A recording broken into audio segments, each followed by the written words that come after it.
Hello and welcome to section 7 of the Care Certificate. So we're about halfway through now if you're watching this in numerical order, and if you're not watching this in numerical order, it's probably not going to be making a lot of sense, so try and do it from standard 1 up. However, let's move on. Care Certificate, privacy and dignity. So let's cover some of the knowledge here. 2 important values when providing care and support. 1 is privacy, giving people the space to feel safe, the space to feel non-judged, and the space to feel that they can thrive. Dignity is about focusing on them as an individual, and again this links back to that equality unit we did earlier on. It's about making no assumptions on how they want to be treated.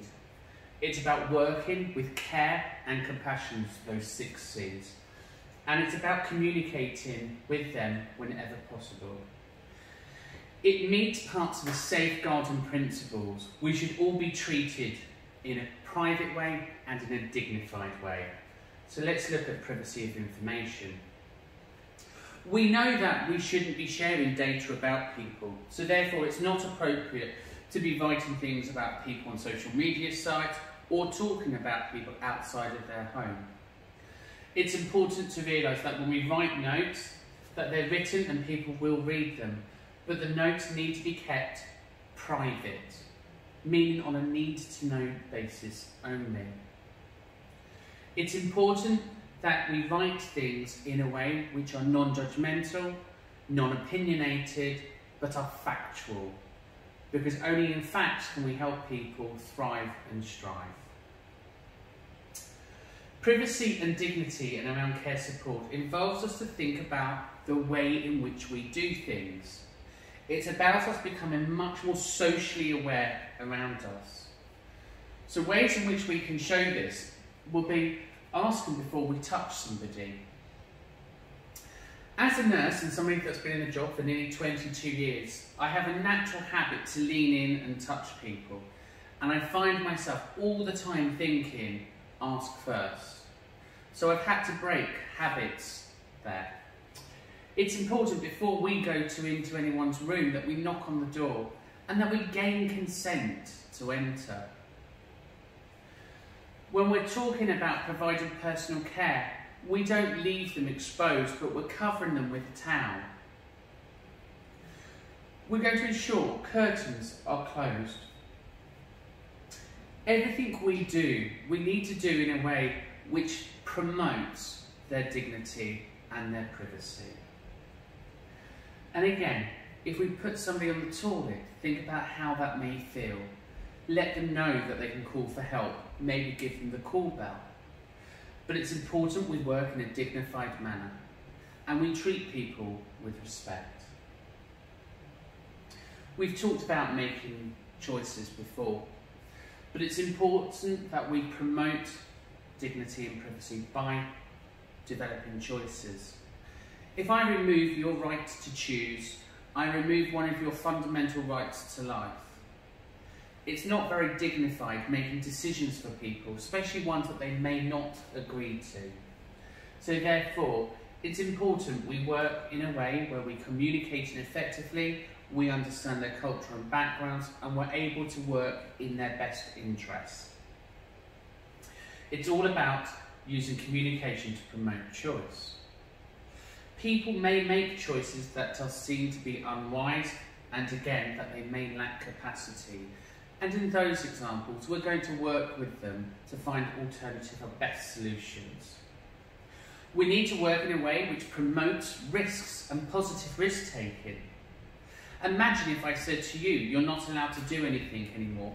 Sit there and don't move. And I take away all your rights. Therefore, it's important that we allow people to make mistakes. We allow people to make decisions, even that of unwise ones. But we work in a way where we reduce the risk of harm or danger to themselves and others. It can't always be eliminated, but we need to show that we've thought about this and we've put due process in place. We know that in a risk, there may be hazards and people may be harmed. Therefore, we have 5 principles for carrying out a risk assessment.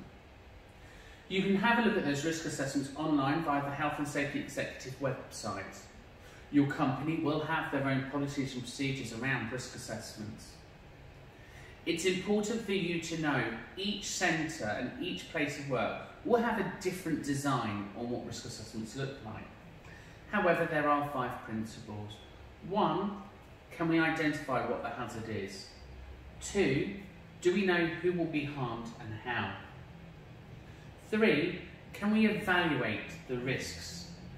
4, can we record them and implement them? And 5, how often are we going to review those? Will things change?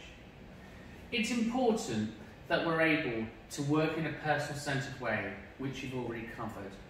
It's important that we provide people with respect and we value equality, you've already covered. So therefore, allowing people to make mistakes is an important part of their life as well. We can't simply remove people's rights to make mistakes or unwise choices. It's all about working in a personal-centred way. And equally, what may seem as an unwise choice to you may be totally acceptable to somebody else. Supporting active participation and promoting well-being and empowering people to take control of their lives is one of the fundamental outcomes of health and social care. We don't want people using services for more than they need to. So the more they're able to do for themselves, the longer they're able to live fulfilled lives. We do this by active participation. So for example, if I'm about to give Mary a wash, I'll place a towel over her and maybe I'll give her the flannel and say, could you wash your face? Could you wash around your breast area? I don't need to do that as a male caring for a female. It may be the fact that I offer her a carer. But again, that's her choice. She may turn and say, no, I don't want a female, I'm happy with a male. And that's okay. I'm able to explain, which I will do. So I'll say, I'm going to lift your breast up with the back of my hand, is that okay? So I'm gaining consent when we're dealing with invasive care techniques. And that's important to your job role. Active participation is all about trying to change the way in which you work to ensure that the person is still able to undertake tasks. Just because they lack capacity, just because they may have dementia, does not mean that they're unable to still live fulfilled and well lives. Self-care is a really important process within health and social care, and it's important we promote that for as long as we can with people. Again, you'll find further reading online. It's important that we don't stereotype people and we don't carry our own prejudice, and we allow people the opportunity to do as much as they can for themselves for as long as they can. Stereotyping, again, is when you put people in a group, and for example, the comment here is, no women can park a car. Actually, if you see me parking my car, you wouldn't be saying that statement. Prejudice means this could mean not to like somebody just because of the group they belong to. So again, we've got our issues around equality and diversity being embedded there. So let's think about privacy and dignity as we move through every care task and everything that we do.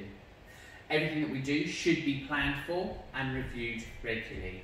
Now let's look at some of the knowledge requirements. So here it's asking you to put into your own words what you think privacy is and what dignity is.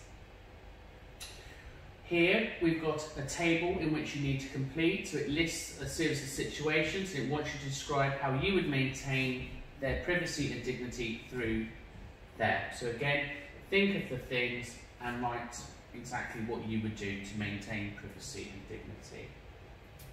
Here, it wants you to explain why it's important to think about aspects of people's lives and then put in the answers. So explained is you describing something. So we've got health conditions, sexual orientation, personal history and social circumstances. And again, you just need to write about those there. Here, you need to think of 3 different ways in boxes below about making informed choices. So number one, provide as much information as possible, and here you're going to say what you could do to do that. Here we're looking at risk assessments and risk taking, and you've got a question in which you need to answer. So how can risk assessments be used to support the rights of individuals to make their own choices? And again, think about hazards and reduction and finding different things. So again, we can do those. And here, another question around your own values not influencing others. We have a simple yes, no. So some questions here to just read the statement and answer it yes or no. Here, again, think about the statements and describe what you need to do to support an individual to challenge their decisions and make well. So look at confidence, self-esteem, personal care, and empowerment, and again, pop those in there and write about those.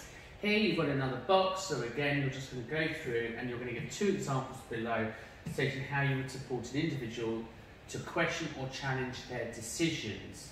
So here you've got the example 1, example 2, and you're just going to say how you would support them and describe any of the concerns that you have.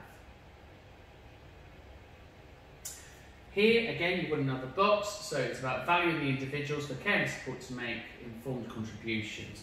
So this is about encouraging participation and getting them to do as much as they can for themselves.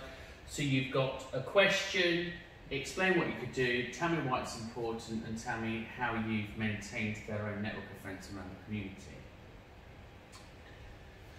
In this question, you're going to look at one of the ones above, and you're going to give an example around this, and you're going to tell me how you can help them and encourage them to whatever the one above you've picked. So you just write an answer from that.